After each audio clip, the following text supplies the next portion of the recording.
Hello everyone. तो हम अपना स्टार्ट करते हैं ज्योग्राफी का पहला चैप्टर क्लास सेवन्थ। तो क्लास सेवन्थ का ज्योग्राफी का पहला चैप्टर है और इसमें मैं आपसे डिस्कशन करने वाला हूँ इन्वायरमेंट के बारे में पहले चैप्टर में, क्योंकि वही बताया गया है। तो चलो शुरू करते हैं। तो यहाँ पे एक कहानी बताई गई है रवि की, ठीक है। तो बेसिकली होता ही है कि मैं शॉर्ट में बता देता हूँ पूरा क्या बोल रहे हैं कि रवि जो हमारा कैरेक्टर है वो, उसकी लॉन्ग वेकेशन होती है स्कूल की, ठीक है। लॉन्ग वेकेशन के बाद जब वो स्कूल जाता है तो एक चीज़ नोटिस करता है कि जो उसका प्लेग्राउंड था उसके स्कूल के बगल में, उसको डग किया जा रहा है, यानी खोदा जा रहा है। अब खोदा क्यों जा रहा है? क्योंकि उस पर उनको कंस्ट्रक्शन करनी थी। क्या करना था? कंस्ट्रक्शन वर्क करना था। कंस्ट्रक्शन वर्क करना है, इसलिए डग डग किया जा रहा है, ठीक है। डिग किया जा रहा है, डिगिंग की जा रही है, खोदा की जा रही है, खुदाई। तो हो ये रहा है कि वो इसको देख रहा है और ऑब्ज़र्व कर रहा है कि यार अब वो बहुत सैड है, ऑलमोस्ट इन टीयर्स। मतलब उसकी आंखों में आंसू आ गए कि उसे रियलाइज़ हो रहा है कि इतना बड़ा हमारा playground, soft grasses, marigold, butterflies, है ना, ये सब अब चली जाएंगी, ये सब ख़त्म हो जाएंगे अब, ठीक है। और क्या ऑब्ज़र्व कर रहा है देखते हैं, ठीक है। और वो ये देखता है कि वहीं पे बगल में प्रिंसिपल सर भी हैं, प्रिंसिपल भी हैं, वो भी खुद सैड हैं और ऑब्ज़र्व कर रहे हैं कि कैसे इन्वायरमेंट बदल रहा है, चेंज हो रहा है। अब रवि क्लास में आता है और अपने टीचर से पूछता है कि इन्वायरमेंट क्या होता है, व्हाट इज़ इन्वायरमेंट। तो टीचर आप जवाब देती है कि whatever you see in our surrounding, यानी जो भी आप अपने आसपास देख रहे हो इसको क्या कहते हैं? इन्वायरमेंट कहते हैं, ठीक है। जो भी आप अपने आसपास देख रहे हो इसको इन्वायरमेंट कहते हैं। यहाँ बॉक्स में कुछ लाइनें दी गई हैं, इसको देख लेते हैं एक बार, तो हम समझ जाएंगे कि क्या कहने की कोशिश कर रहे हैं। Environment is our basic support system, ठीक है। इन्वायरमेंट हमारे बेसिक सपोर्ट सिस्टम है। ये हमें एयर देते हैं ताकि हम ब्रीथ कर सकें, वाटर दे सकते हैं, हम पानी पी सकें, फूड दे सकते हैं, हम खा सकते हैं, और लैंड देते हैं ताकि हम रह सकें। ह्यूमन ने अपनी ज़रूरत के अनुसार मॉडिफाई कर दिया पूरे इन्वायरमेंट को। अभी हम नीचे समझने वाले हैं कैसे, ठीक है। आगे बात करते हैं। तो यहाँ रवि ने पूछा अपने टीचर से कि इन्वायरमेंट क्या है, तो टीचर ने जवाब दिया कि जो भी आप अपने आसपास देख रहे हो वो इन्वायरमेंट है। तो रवि सोचता है इसका मतलब स्कूल की building, table chair, classroom, open field, road, कूड़े कबड़े, मतलब कूड़े कबाड़े, गार्बेज, और ये हमारे दोस्त, ये सभी इन्वायरमेंट का पार्ट हैं। तो टीचर ने कहा यस, लेकिन रुको, इसमें से कुछ ऑब्जेक्ट नेचर ने बनाए हैं, जैसे example mountain, river, tree, animal, और कुछ हमने बनाए हैं जैसे रोड हो गया, कार या क्लॉथ्स हो गए। तो इनको याद रखना, इन डिस्टिंक्शन को याद रखना कि कुछ गॉड ने बनाए हैं और कुछ हमने बनाए हैं। तो वही यहाँ पे कह रहा है कि एक लिस्ट बनाओ और क्लासमेट की, और बात करो कि क्या क्या चीज़ें हैं ह्यूमन ने बनाई है और क्या क्या चीज़ें नेचर ने बनाई है, ठीक है। तो इससे क्वेश्चन नहीं आएगा, इसलिए मैं बता भी दे रहा हूँ इसको। यहाँ देखो, यहाँ समझने वाली बात है तो समझो ज़रा, ठीक है। पहले यहाँ बात कर लेते हैं। यहाँ ये बोल रहा है कि नेचर के कुछ कंपोनेंट होते हैं, जैसे एक तो होता है नेचुरल, कि जो नेचर से प्राप्त हो रहे हैं, जैसे air atmosphere, water hydrosphere, land lithosphere, और एक होता है ह्यूमन मेड, इंसानों के द्वारा बनाया जाता है, जैसे बिल्डिंग्स हो गई, पार्क्स हो गए, ब्रिज हो गया, रोड्स हो गए, ठीक है। ये सब क्या है? इंसानों के द्वारा इसको बनाया गया है, ठीक है। आगे बढ़ते हैं। और यहाँ पे आप और भी देख सकते हो, इंडस्ट्री आ गई है, ठीक है, और मॉन्यूमेंट्स और पॉलिटिकल सिचुएशन, इकोनॉमिक्स वगैरह, ये जो चीज़ें हैं ये किसके अंदर आ जाती हैं? ह्यूमंस के अंदर आ जाती हैं। तो ह्यूमन इससे इंटरेक्ट कर रहा है, किससे? किसी इंडिविजुअल से, किसी फैमिली से, किसी कम्युनिटी से, इकोनॉमी से, पॉलिटिकल सिचुएशन से, रिलीजन से, है ना। इससे ह्यूमन इंटरेक्ट करता है और उसी को इन्वायरमेंट बोला जाता है, ठीक है।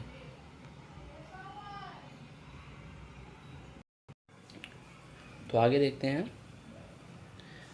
कह रहे हैं कि जैसे जैसे दिन बढ़ते जा रहे हैं, इंक्रीजिंग डे बाय डे, इंसानों ने मॉडिफाई कर दिया है और डिस्ट्रॉय कर दिया है नेचुरल सराउंडिंग को, ठीक है। टीचर ने रिप्लाई किया ये वाली बात, ठीक है।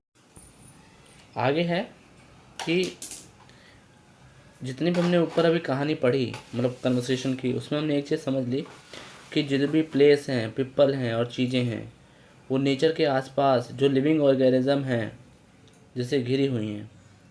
क्या मैं बोल रहा हूँ? बोल ही रहा हूँ।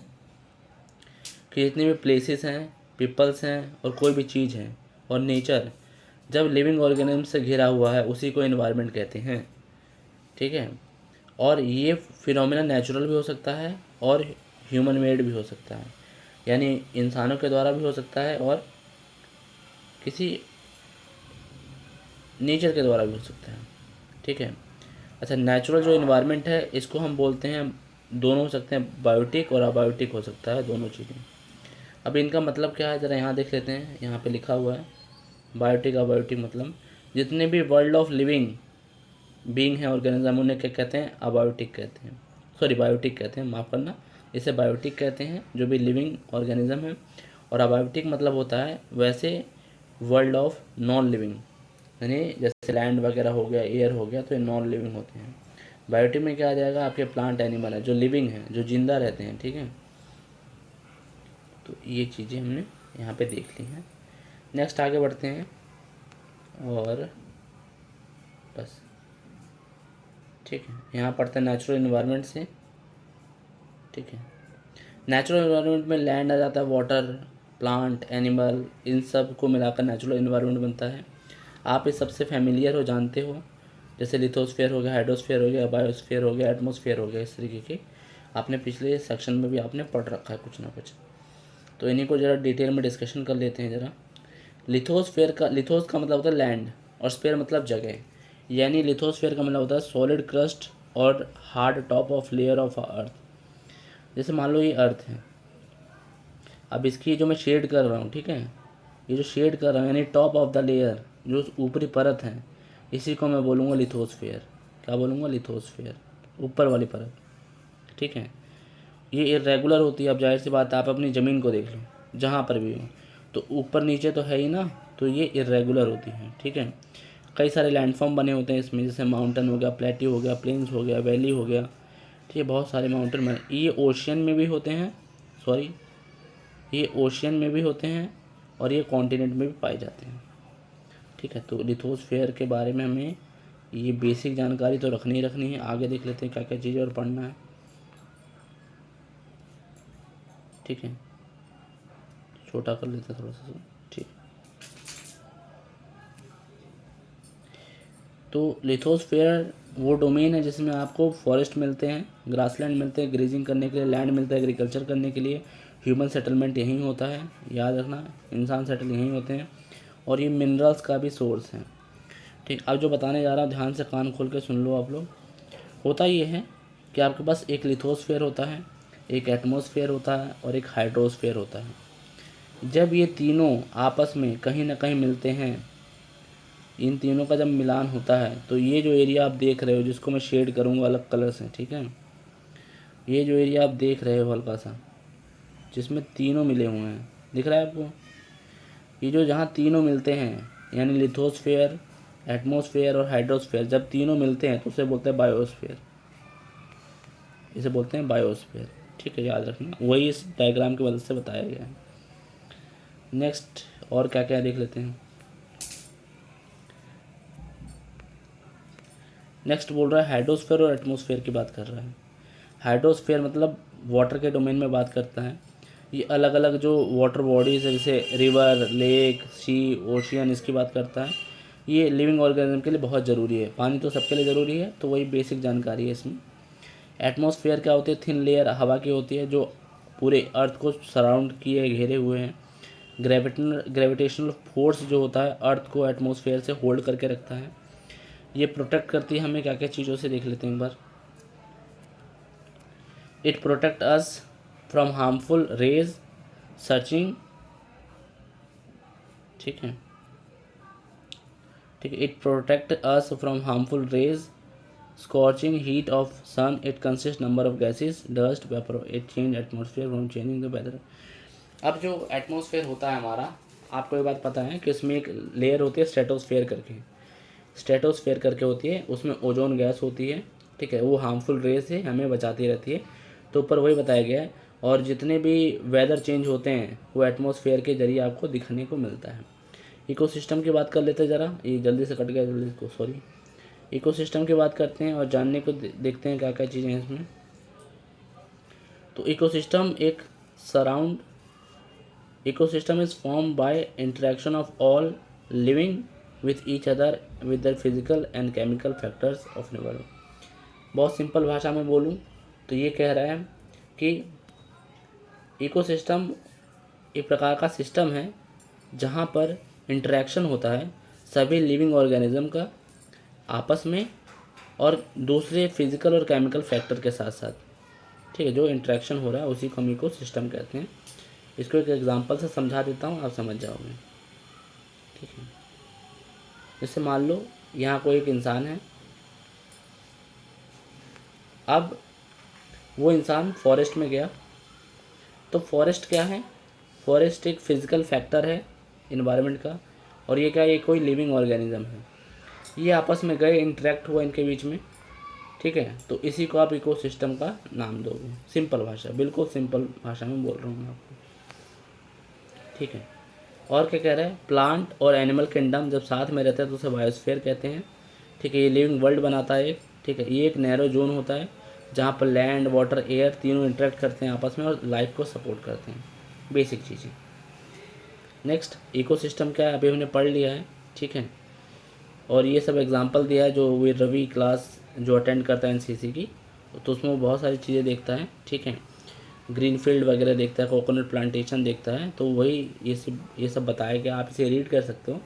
हालांकि आपको जो याद रखना है वो मैंने बता दिया, ये डब्बा याद रखना, इस डब्बे से क्वेश्चन आ सकता है 1 नंबर का। नेक्स्ट हमारे पास क्या है, और बस इसके बाद हमारा लास्ट टॉपिक है, ठीक है। इसके बाद वही बता रखा है यहाँ पे, ये जो आपको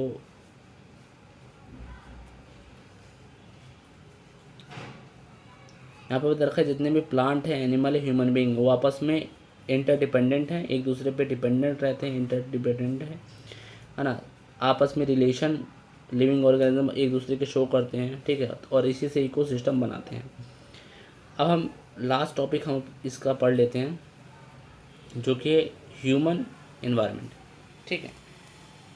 बहुत ही सिंपल है, ठीक है। सभी लोग इसे ध्यान से देखेंगे, लास्ट टॉपिक है, ठीक, ह्यूमन एनवायरनमेंट, ठीक। सिंपली बताया गया आपसे कि human being interact with environment, modify according to it needs, early human adept, ठीक है। मैं इसे बहुत ही सिंपल तरीके से बता देता हूँ, आप चाहो तो इसे पढ़ लेना, और जो आप पढ़ोगे और जो मैं बताऊँगा वो सिमिलर ही है। होता ये था कि जब अर्ली ह्यूमंस थे, ठीक है, जब अर्ली ह्यूमंस थे तो उनके पास टेक्नोलॉजी नहीं थी।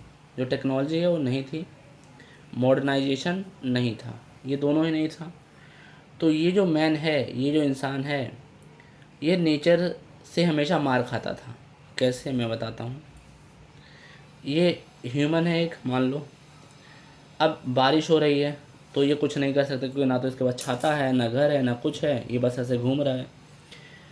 सूरज की किरणें बहुत ज़्यादा पड़ रही हैं, गर्मी बहुत ज़्यादा पड़ रही है, तब भी ये कुछ नहीं कर पा रहा है, ये हारा थका है ना, ये कुछ नहीं कर पा रहा है। क्यों? क्योंकि इसके पास 2 चीज़ नहीं है, ना तो इसके पास टेक्नोलॉजी है, ना तो उसके पास मॉडर्नाइजेशन का कोई सहारा है, कुछ भी नहीं है। लेकिन फिर धीरे धीरे इंसान डेवलप हुआ, इंसान ने बहुत कुछ सीख लिया अपनी लाइफ में, और अब इंसान के पास टेक्नोलॉजी भी है और मॉडर्न भी है वो। अब अगर उस पर बारिश होगी तो उसके पास अपना एक ऑफिस है, अपना घर है, ठीक है। कहीं भी चले जाओ, पिछड़े से पिछड़े एरिया में, वहाँ आपको ये सारी चीज़ें मिल जाएंगी। अरे आप रोड पे हो तो भी एक फ्लाईओवर आपको मिलेगा ज़रूर, ठीक है। कहीं ना कहीं होटल, रेस्टोरेंट वगैरह मिलेंगे ज़रूर, तो अब वो टेक्नोलॉजी आ चुकी है। अच्छा, सनलाइट ज़्यादा पड़ रही है, अगेन छिपने के लिए घर है, रहने के लिए घर है, वहाँ से आप प्रोटेक्ट हो सकते हो। पहले क्या होता था, इंसान एक जगह से दूसरी जगह नहीं जा पाता था, अपने पैरों के सहारे ही जा पा रहा है। अब तो एक जगह से दूसरी जगह छोड़ो, अब तो लोग क्या कर रहे हैं, एक देश से दूसरे देश चले जा रहे हैं आराम से। तो यहाँ पे समझ रहे हो, तो यहाँ इस चैप्टर में ह्यूमन एनवायरनमेंट इसलिए बताया गया है कि ह्यूमन कैसे एनवायरनमेंट में इंटरेक्ट कर रहे हैं और इन्होंने कैसे मॉडिफाई कर दिया चीज़ों को, कैसे बदल दिया, ठीक है। तो ये था आज का हमारा चैप्टर, ठीक है। इसके बाद आपका कंप्लीट हो जाता है ये पूरा, ठीक है। इसी में इतना ही था। तो उम्मीद है आप लोगों को ये वीडियो पसंद आई होगी। Thank you.